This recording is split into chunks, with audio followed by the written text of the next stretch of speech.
Hola, ¿qué tal? Mi nombre es Omar Sued y para mí es un placer estar hoy aquí presentando junto con Claudia Cortés la situación del VIH en la pospandemia.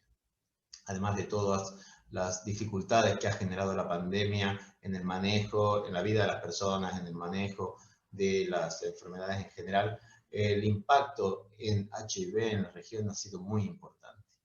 La cantidad de nuevos diagnósticos ha disminuido en más del 50%. El número de personas que se inician en tratamiento también se ha reducido en más del 50%. Algunos países como Guatemala mencionan ya un aumento de la mortalidad del más del 10% solamente en el primer trimestre de la pandemia. Por eso es importante enfocarse en esta agenda para poder tratar de ganar todo este tiempo que hemos perdido. Y por eso es muy importante tener aquí la presencia de nuestros invitados, en particular la doctora Valdilea Veloso del Centro Evandro Chagas en Fiocruz, en Brasil, y también la discusión con Javier, un amigo de la casa, Javier Urca de Belloc, para justamente mencionar cuál es el punto de vista de las comunidades, cuál es el impacto en las comunidades. Por eso, para mí es un honor estar contribuyendo en esta mesa juntos con Claudia, y esperemos que podamos resumir de alguna manera la situación tan importante que tenemos que afrontar. Muchas gracias. Muchísimas gracias, Omar. Un gusto como siempre. Yo soy Claudia Cortés, soy médico infectólogo, académico de la Universidad de Chile y miembro del Governing Council de la IAS. Gracias a todas las personas que se han conectado con nosotros en esta sesión. Nos gustaría agradecer especialmente a Fundación Huésped por haber organizado los próximos 45 minutos de este IAS Educational Fund para continuar con discusiones alrededor de las necesidades de la región de América Latina y el Caribe en la respuesta al VIH. A raíz de la pandemia de COVID, en algunas regiones, por ejemplo en Chile, en mi país, hemos visto un descenso de cerca del 40% del diagnóstico de nuevos casos de VIH. Como todos sabemos, no es porque no haya nuevos casos de VIH, sino que debido a todas las restricciones, a las cuarentenas, y a que todo el sistema sanitario está enfocado mayoritariamente en el tratamiento de COVID, se han dejado de hacer diagnósticos y en algunos lugares el acceso a tratamiento también ha disminuido.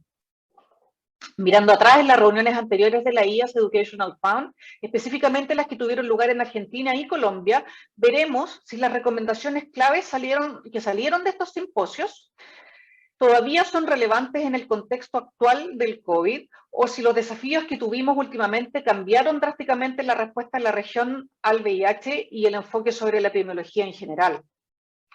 Por favor, manden sus preguntas durante las dos próximas presentaciones a través del chat, porque tendremos una sesión de preguntas y respuestas de Q&A en vivo, donde nuestros ponentes podrán responder los comentarios o preguntas desde el público. Para los que se juntan con nosotros en vivo, por favor manden sus preguntas al equipo de la IAS Educational Fund al correo iasedu@iasociety.org. Y ahora, finalmente, tengo el honor de presentar a Valdilea Veloso, investigadora senior del Instituto Nacional de Evandro Chagas de Infectología Fiocruz, Brasil, quien hablará sobre el punto de vista científico de la agenda postpandémica en América Latina y el Caribe. Por favor, Valdilea, te escuchamos. Bom dia, boa tarde, boa noite, a depender de onde vocês estejam. Muito obrigada aos organizadores pelo convite para apresentar hoje. É uma grande honra participar deste evento. A Covid-19 evoluiu como uma emergência de saúde pública global incomparável, e a América Latina foi gravemente afetada pela rápida disseminação dessa doença. Os primeiros casos na América Latina foram notificados no Brasil e no México em fevereiro de 2020. Apesar de representar apenas 8,4% da população mundial, a América Latina é responsável por 20% e 32% dos casos e óbitos relacionados à Covid em todo o mundo, respectivamente. Até o momento, mais de 39 milhões de casos e mais de 1,3 milhão de mortes foram relatadas na região.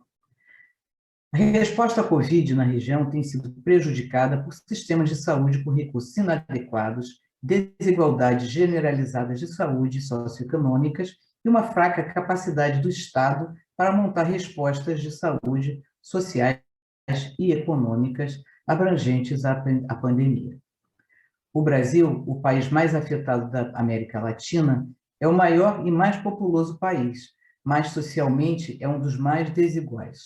Atualmente, o país tem o terceiro maior número de casos confirmados de Covid-19 em todo o mundo e ocupa o segundo lugar no mundo em número de mortes relacionadas à Covid-19. Os dados epidemiológicos mostram um importante aumento de internações e óbitos de adultos jovens por Covid, com uma mudança significativa nas características demográficas dos casos hospitalizados graves e fatais demonstrados nesse gráfico. O advento das vacinas para a Covid-19 trouxe a possibilidade de acabar com o cenário dramático provocado pela pandemia. Essa figura mostra a distribuição da população com vacinação completa no mundo. Os países latino-americanos estão lutando para vacinar suas populações e a implementação da vacina na região tem sido lenta, sendo a exceção o Chile. Esse gráfico detalha o percentual da população totalmente vacinada e parcialmente vacinada em uma seleção de países da região. Esses gráficos mostram a distribuição de vacinas Covid-19 por fabricante em países selecionados da América Latina. A Coronavac é a vacina mais comum. Como tal, a maioria das doses de vacinas administradas em alguns países latino-americanos tem eficácia em torno de 50%. A combinação de um ritmo lento de vacinação e o uso extensivo de uma vacinação subótima pode prolongar a alta carga da pandemia na região, enquanto outras nações já estão celebrando uma aparência de normalidade. Com a evolução da pandemia, várias variantes do SARS-CoV-2 surgiram na região. Das 4 variantes de preocupação descritas até agora, Alfa e Gama foram descritos na maioria dos países latino-americanos.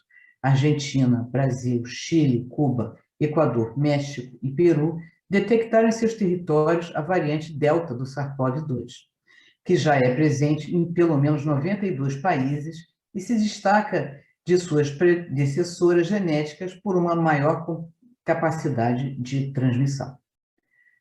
A ampla diversidade da linhagem SARS-CoV-2 que circula na América Latina pode exacerbar o impacto da pandemia na região e mesmo comprometer o sucesso de estratégias de vacinação. No momento, o número limitado de genomas disponíveis para a região, em comparação com outros, impede uma visão clara do panorama genético geral, reafirmando a necessidade de fortalecer os sistemas de vigilância baseados em genômica.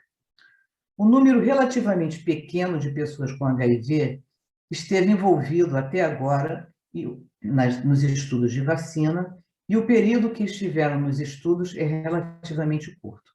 Por esse motivo, dados específicos sobre pessoas com HIV ainda não foram divulgados na maioria dos estudos. A Novavax recrutou 2.001 pessoas com HIV para um estudo da vacina Covid-19 na África do Sul. 6% de todos os participantes. Todos os participantes com HIV estavam clinicamente estáveis em tratamento para o HIV e com carga viral abaixo de 1.000. Nenhuma diferença nos efeitos adversos entre participantes HIV positivos e HIV negativos foi relatada. A eficácia geral da vacina foi 49,4%. Geral da vacina, y HIV negativos ya ha sido informada. La eficacia general de la vacuna fue 49,4%, con un intervalo de confianza del 95%, 6,1 a 72,8, con mayor eficacia cuando los participantes HIV positivos fueron excluidos, el 60%. Algunas de las evaluaciones muestran que la eficacia de las vacunas es menor en personas inmunocomprometidas. Además de la situación catastrófica de salud, el aumento de la pobreza proyectado por la Comisión Económica para América Latina y el Caribe para 2020 significa un retroceso de 13 años para la región, lo que refuerza la importancia de los gastos públicos, los gastos sociales públicos anticíclicos y de las políticas sociales destinadas a moderar los efectos efectos de la crisis en las economías reales de contención del aumento de la desocupación y de la pobreza. Actualmente, América Latina corre el riesgo de enfrentar una nueva década perdida, como ya sucedió hace 40 años. En Brasil, la crisis económica, que ya había impactado en las conquistas sociales obtenidas hasta 2013, aumentó su ímpetu negativo en 2020 con la pandemia de COVID-19. El gráfico a la derecha, que está a la derecha, muestra los más de 14 millones de familias brasileñas en extrema pobreza en octubre de 2020, y eso representa casi 40 millones de personas con un ingreso per cápita inferior a $16 americanos por mes. Se prevé que el impacto económico de la pandemia COVID-19 va a empeorar por lo menos dos de los principales determinantes de la incidencia de tuberculosis, el PIB per cápita y la desnutrición. Un modelado de datos sugirió que el número de personas que desarrollan tuberculosis puede aumentar en más de 1 millón por año en el periodo de 2020 a 2025. El impacto sobre los medios de subsistencia resultantes de la pérdida de ingresos o de desocupación también puede aumentar el número de personas que adquieren tuberculosis. La tuberculosis es la principal causa de morbilidad y mortalidad relacionadas con HIV en países en desarrollo, siendo responsable por cerca del 25% de las muertes. La terapia antirretroviral reduce el riesgo de mortalidad en un 64 a 95% en pacientes que reciben el tratamiento para tuberculosis asociada con HIV. La tuberculosis alcanza desproporcionadamente a los pobres, posee tasas de tratamiento insatisfactorias en países en desarrollo y no posee vacunas con inmunidad duradera. Frente a la COVID-19, los ciudadanos de los países ricos no se sienten amenazados por la tuberculosis, que está muy asociada a la pobreza y por lo tanto no es una prioridad estratégica. Es preocupante que los primeros modelos prevean que la pandemia de COVID-19 pueda llevar a 6,3 millones de casos adicionales de tuberculosis y 13 millones de muertes para 2025. Y los primeros datos indican interacciones entre esas enfermedades. Solo en la retórica política, sugiriendo que estamos todos juntos en esto cuando se trata de la COVID-19, una observación más detallada, siguiendo la lente de la tuberculosis, nos recuerda que cuando se trata de que nos beneficiemos con los avances científicos para mejorar la salud, no somos todos iguales. Interrupciones de tratamiento, derivados de las barreras impuestas por las medidas de restricción para el control de la pandemia, pueden agravar aún más el perfil de la tuberculosis multiresistente. El impacto de la pandemia en el cuidado de pacientes con enfermedades crónicas y cáncer han sido destacados en varias publicaciones. En Río de Janeiro, en Brasil, el Consejo Regional de Medicina estima que en 2020 tuvimos un 50% menos de diagnósticos de cáncer que en 2019. Diagnóstico tardío en enfermedades como cáncer, por ejemplo, significa que los pacientes van a llegar al tratamiento que en estadios más avanzados. La actual pandemia de COVID-19 presenta desafíos para la investigación, cuidados y esfuerzos para acabar con la epidemia de HIV. Esfuerzos significativos han sido adoptados para comprender la pandemia de HIV en América Latina y su impacto en la epidemia de la infección de HIV en la región. El impacto de la COVID-19 el impacto de la COVID-19 en los cuidados y prevención de HIV es una gran preocupación. Varias publicaciones ya presentan datos del impacto negativo en el acceso a los servicios de prevención y tratamiento del HIV. En este gráfico pueden ver que la implementación de la PrEP en América Latina prácticamente se detuvo. Entre esas 20.000 personas en PrEP, están la mayoría en el programa de PrEP en Brasil y en el proyecto IMPREP, que incluye un poco más de 10.000 hombres que hacen sexo con hombres y mujeres trans en PrEP en Brasil, México y Perú. Esta encuesta online fue realizada entre abril y mayo de 2020 para entender el impacto de las medidas de distanciamiento social en las minorías de género y sexuales, entre las cuales 3.500 personas que respondieron la encuesta, el 65 y 45% reportaron una disminución del número de parejas casuales y abstinencia respectivamente. Entre los 733 usuarios de PrEP, el 28% interrumpió el uso de PrEP. Las minorías sexuales y de género negras con bajos ingresos tuvieron más dificultades en mantener el distanciamiento social. En una encuesta realizada entre los usuarios del proyecto PrEP-IMPREP en Brasil, México y Perú, el impacto de la crisis de COVID-19 fue diferente por país, considerando la vida personal, salud mental, comportamiento sexual y uso de PrEP.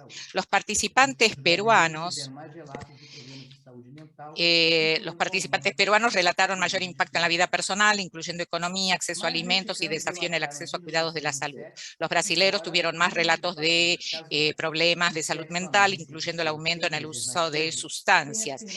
Pero los mexicanos relataron disminución en el sexo, a pesar de que las parejas casuales y el sexo anal receptivo sin preservativos haya permanecido igual en igual número que en Brasil y en Perú. 1.070 interrumpieron la PrEP en ese periodo, un 33,3%, el 15% en Brasil, 61% en Perú y el 33% en México. El uso de la telemedicina, la teleconsulta y el autotest de HIV fueron bien aceptados por los usuarios de PrEP.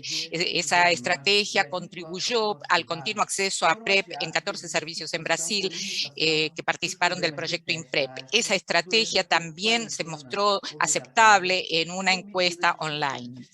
El testeo para HIV, el diagnóstico y la vinculación con los cuidados fueron postergados debido a la suspensión o limitación de los programas de testeo durante la cuarentena. La cuarentena obligatoria o medidas de distanciamiento social. Las consultas clínicas ambulatorias han sido transferidas a encuentros remotos cuando era posible y la atención urgente fue postergada. Además, individuos que parecen haber perdido el acompañamiento, el seguimiento en su lugar habitual de atención, pueden estar buscando atención en otro lugar sin que poder llevar consigo sus historias clínicas.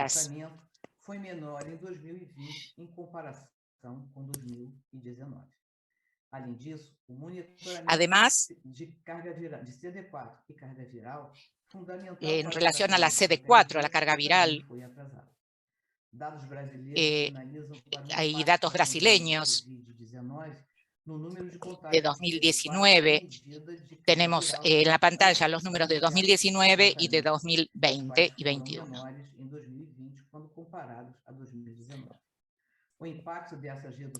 El impacto de estas medidas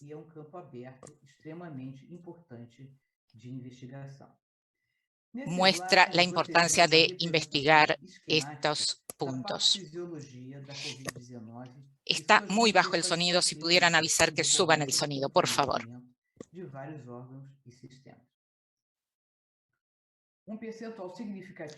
Un porcentaje significativo de nosotros presenta secuelas permanentes o semipermanentes frente a la COVID-19, pero no necesitaron internación.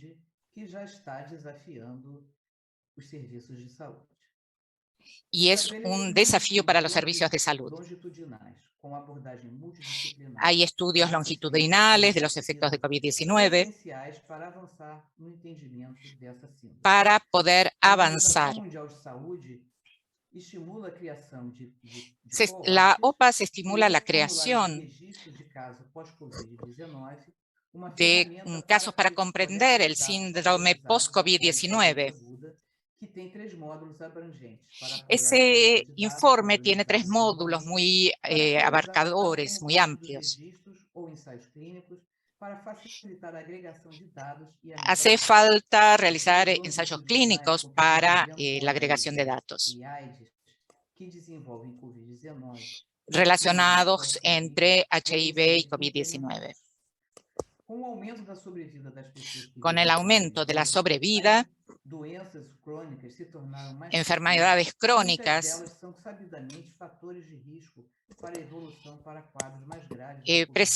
pueden presentar factores de riesgo también. Y hay una incidencia de la pospandemia en algunos sectores de pacientes con enfermedades crónicas. Las neumonías bacterianas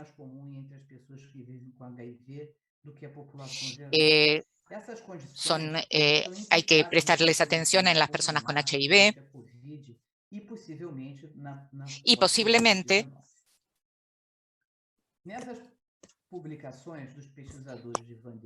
en estas publicaciones hay estudios observacionales. Alteraciones en el cuidado de los pacientes de diversas formas. Las fuentes de datos y también hay otros desafíos, como un nuevo paradigma informado por COVID-19 para la recolección y el uso de datos de cohortes observacionales. Es necesario capturar los cambios causados por la pandemia en las fuentes de datos.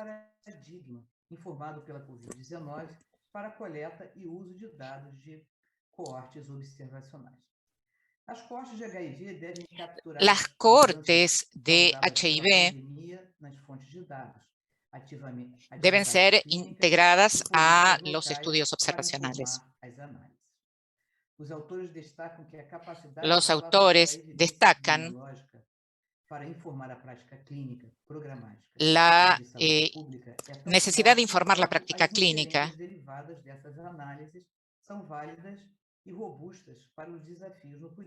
y hay análisis muy robustos para poder analizar posteriormente los datos.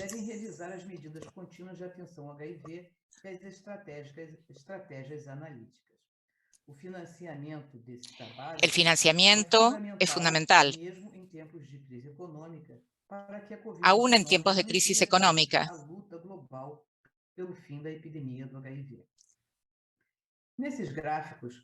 En estos gráficos podemos ver el acceso a las vacunas. Los países más ricos están comprando vacunas en un número mayor que el de sus poblaciones. Y otros países no logran tener las dosis necesarias para disminuir la situación en sus países. Esta es la estimación de cuándo se alcanzará el fin de la pandemia en cada país. En muchos países en desarrollo habrá problemas durante bastante tiempo todavía. Es imposible no hacer un paralelismo con la epidemia de HIV.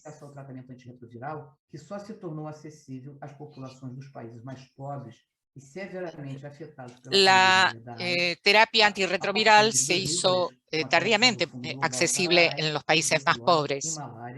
No programa 3x5 da OMS e do PEPFAR. Como afirmado por Jonathan Mem, como se ha dicho, la salud es un derecho humano. La pandemia de la COVID-19 han colapsado los hospitales públicos.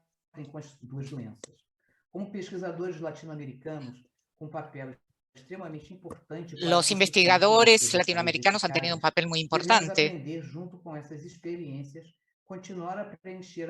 para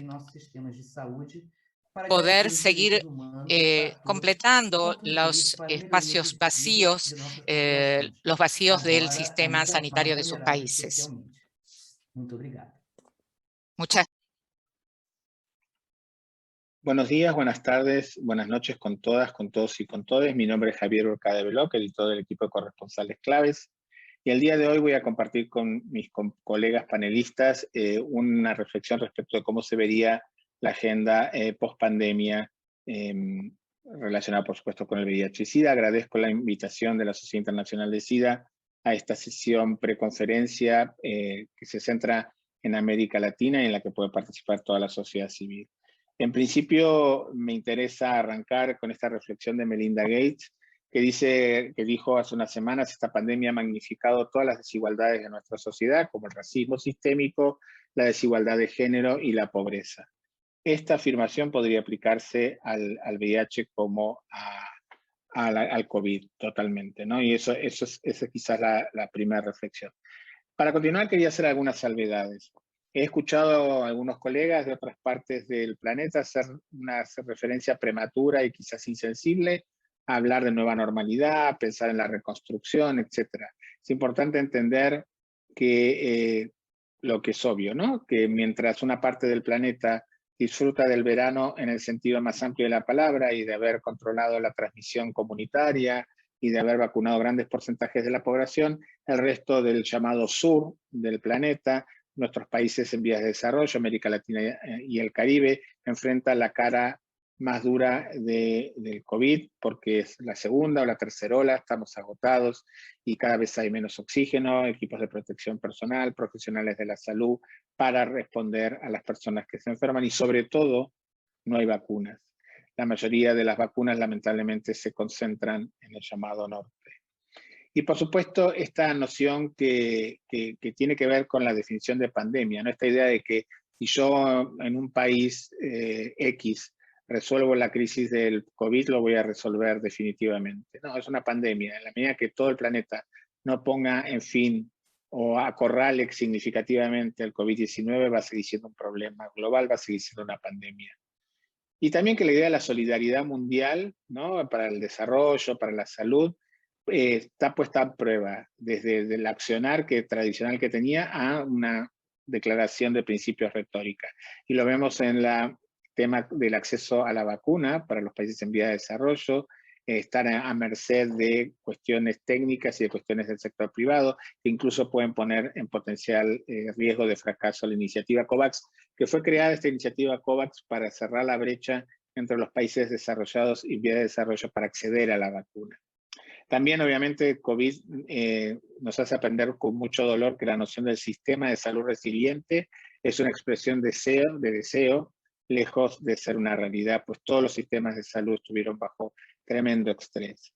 Y por supuesto que la desigualdad no solo tiene que ver con el acceso a la vacuna, sino tiene que ver con el acceso al agua potable, al agua y el jabón para poder lavar las manos, a la comida, a la protección social, etc. Y por último, en nuestra región que está pasando diferentes crisis políticas e institucionales, cuando el COVID se politiza, cuando la ciencia y la salud se politiza, siempre pierde la ciencia y la salud. Entonces, por supuesto, estamos de acuerdo que hay que recuperar una agenda de VIH y su protagonismo de a poco y en el momento que podamos hablar de la reconstrucción, como dice el segundo párrafo. Reparar el daño, mitigar el impacto del COVID-19 en los programas, las personas con VIH, las poblaciones claves y la respuesta en general. Obviamente ya algo debemos aprender. Tenemos que repensar una respuesta multisectorial a mediano y largo plazo, donde esta pandemia, la del VIH y la del COVID, formen parte de la ecuación.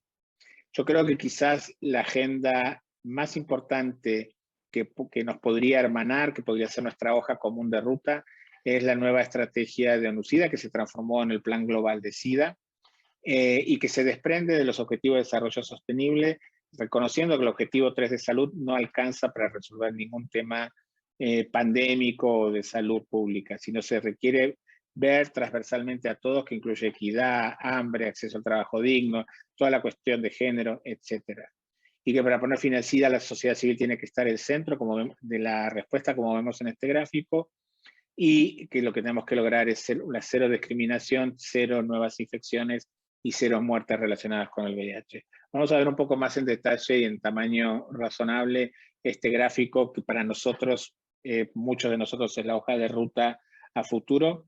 Y la primera prioridad estratégica que plantea este plan es aumentar al máximo el acceso igualitario y equitativo a servicios de VIH. Esto tiene que ver con incrementar sustancialmente el acceso a la prevención combinada primaria al VIH, ¿no? Y esto incluye la profilaxis preexposición, la profilaxis postexposición y otras medidas de la prevención combinada. Además, por supuesto, los condones y el lubricante. Debemos incrementar significativamente el acceso a la prueba del VIH. No podemos seguir teniendo el número de personas que desconocen su estado serológico.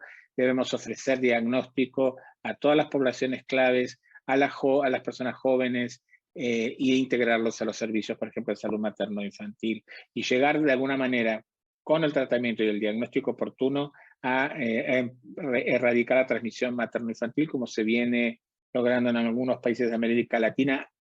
Triunfo, digamos, ganancia que esperemos no se haya perdido con el COVID.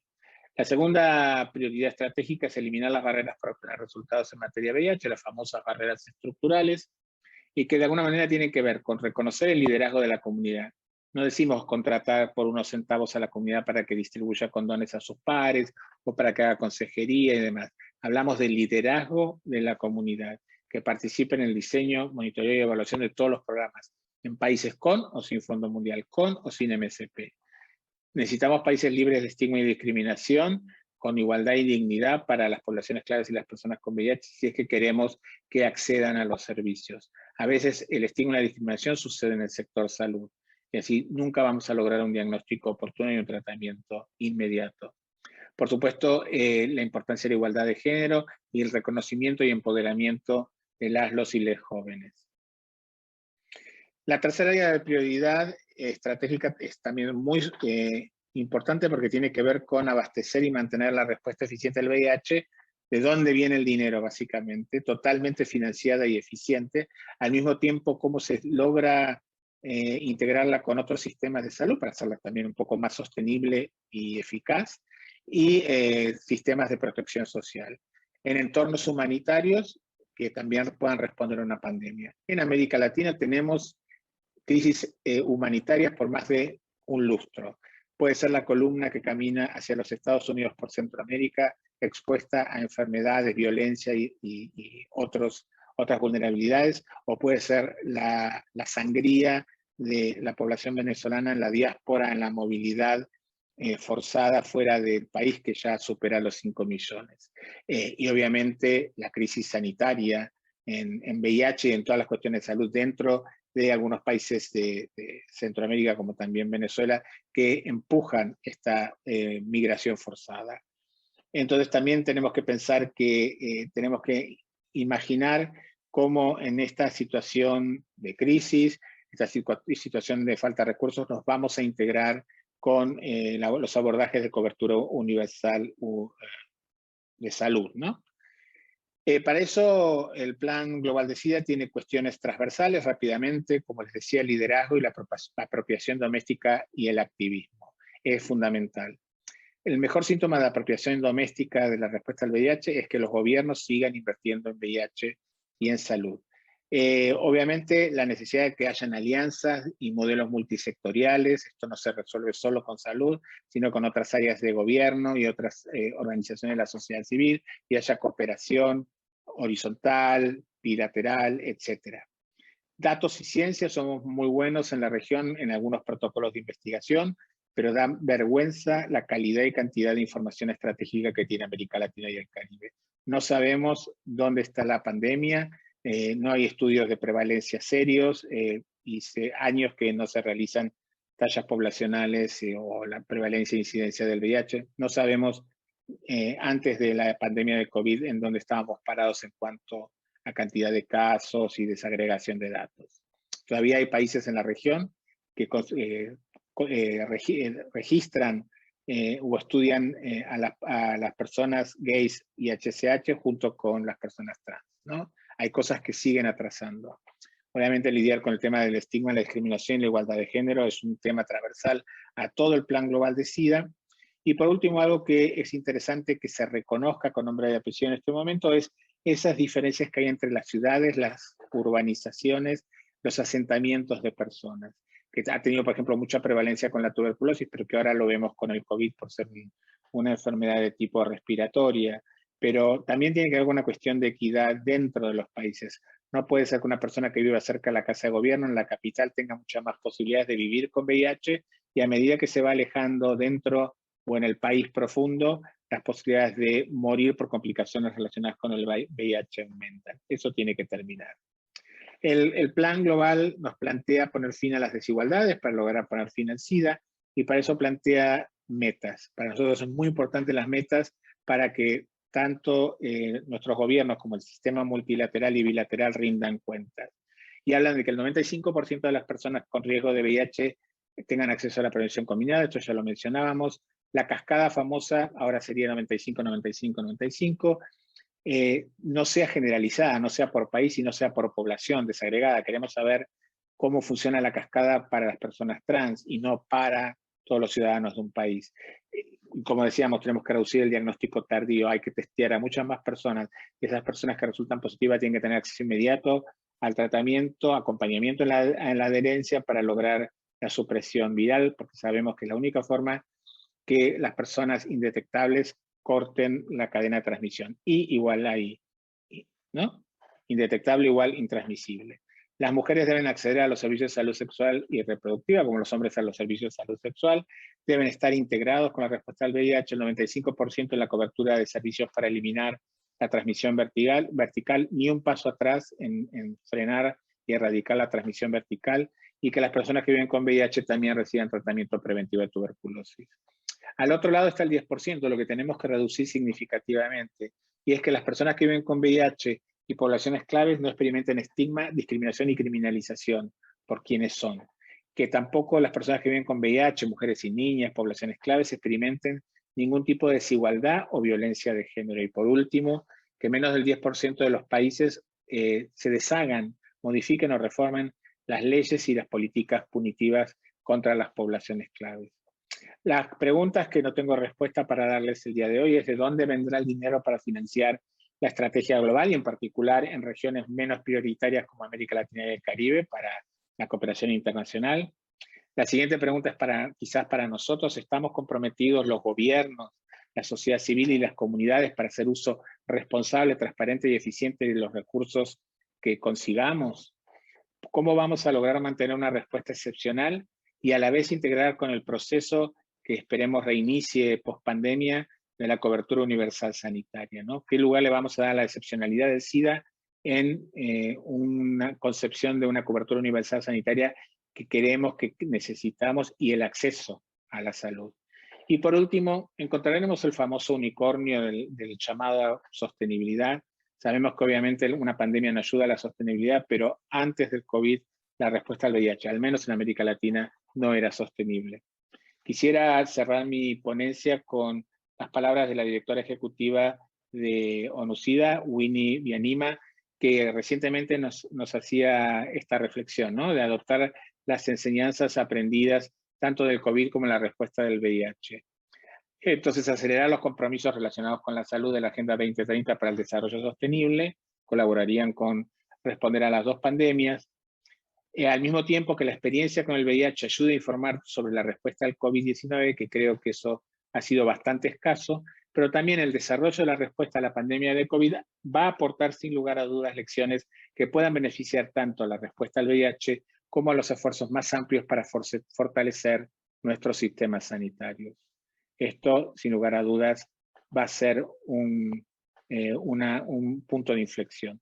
Quiero dedicar esta ponencia, mi participación en este panel, a la memoria de Manuel da Quinta, un colega, un compañero y colaborador de ONU-SIDA que por más de 30 años ha trabajado con la comunidad internacional para dar respuesta al VIH-Sida, que falleció hace unas semanas por complicaciones relacionadas con el COVID y que lo quería tener presente por su fantástico trabajo en la oficina de multipaís de Buenos Aires, trabajando con las poblaciones indígenas, con los jóvenes viviendo con VIH y otras poblaciones en la respuesta a la pandemia, que lo extrañamos por su innovación, por su compromiso inagotable con el trabajo, su creatividad y su compromiso con la respuesta al VIH.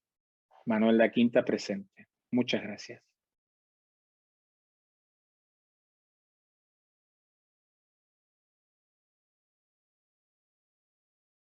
Muchísimas gracias por estas excelentes presentaciones. Realmente dejan mucho que pensar, dan un poquito de decepción quizás de la crítica situación en que nuevamente estamos en Latinoamérica. Yo quisiera pedirle a Valdilea si nos pudiera comentar ¿cómo hacemos? ¿Cuál sería la medida principal para rescatar a los pacientes VIH que han ido abandonando en este tiempo?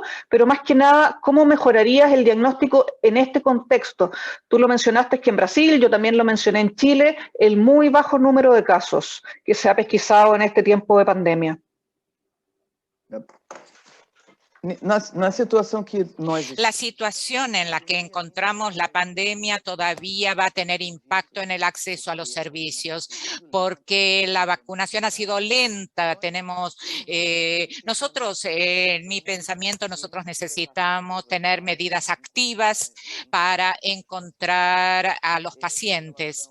En relación al testeo, pienso que el autotest de HIV puede ayudar bastante y es importante canalizar esos test, la distribución de esos test por parte de los propios pacientes. Están en los servicios, están viniendo a los servicios, a las consultas y también a través de los usuarios de PrEP y también otras formas de distribución que sean más activas. Por ejemplo, educadores comunitarios, agencias de salud, en los programas de atención primaria, porque solamente esperar a los pacientes a que vengan a testearse, tienen miedo de venir y pueden adquirir la COVID.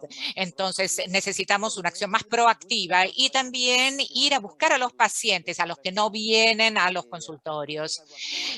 Solamente esperar, ya deberíamos estar haciéndolo todo esto, pero ahora más que nunca es el momento de una actuación más activa y de usar la tecnología como la telemedicina, por ejemplo. Nos llega una pregunta desde Colombia, nuestra colega Mónica Mantilla. ¿Creen ustedes, esta es para ambos, que los países que decidieron prematuramente hacer cuarentenas sin tener en cuenta la fase de contagio de cada uno de sus pueblos o ciudades también contribuyeron a la crisis económica actual? ¿Cerrar pueblos enteros de pocos habitantes sin casos de COVID como medida nacional fue un error? La adopción de las medidas fueron y siguen siendo muy importantes, especialmente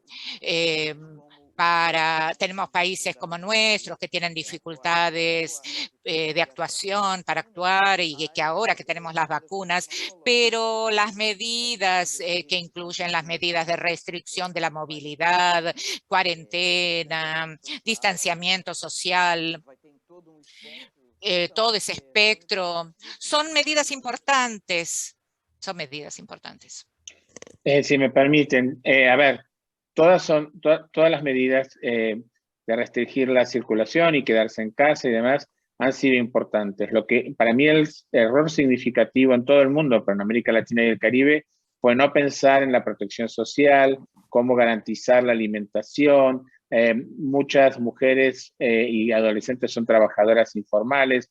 Yo creo que en los primeros 2 meses de la pandemia se decidió cerrar, pero ya cuando avanzó el tiempo, otros ministerios, otras autoridades debieran haber participado en cubrir las necesidades urgentes de la población. Trabajadoras sexuales y personas trans, trabajadoras sexuales trabajando en la clandestinidad, hubo violación de derechos humanos en la mayoría de los países relacionados con el COVID.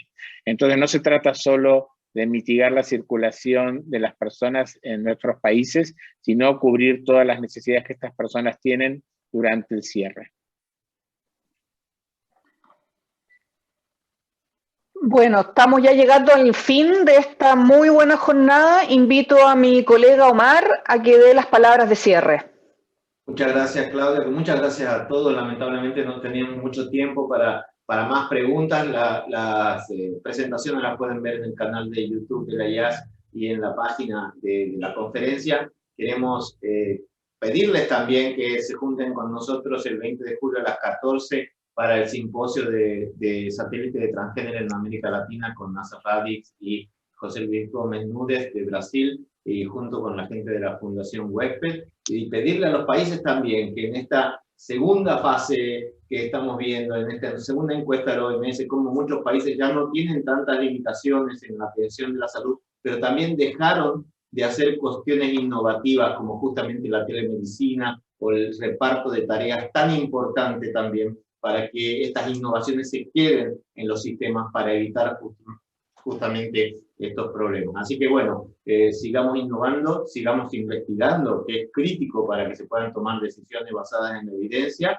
y sigamos haciendo abogacía para que los beneficios del sistema de salud se repartan un poco más equitativamente entre todos. Muchísimas gracias, Javier, Valdilea y Claudia. Un placer con ustedes y a toda la gente de la IAS. Muchas gracias y a seguir cuidándose. Nos quedan pandemias por delante todavía.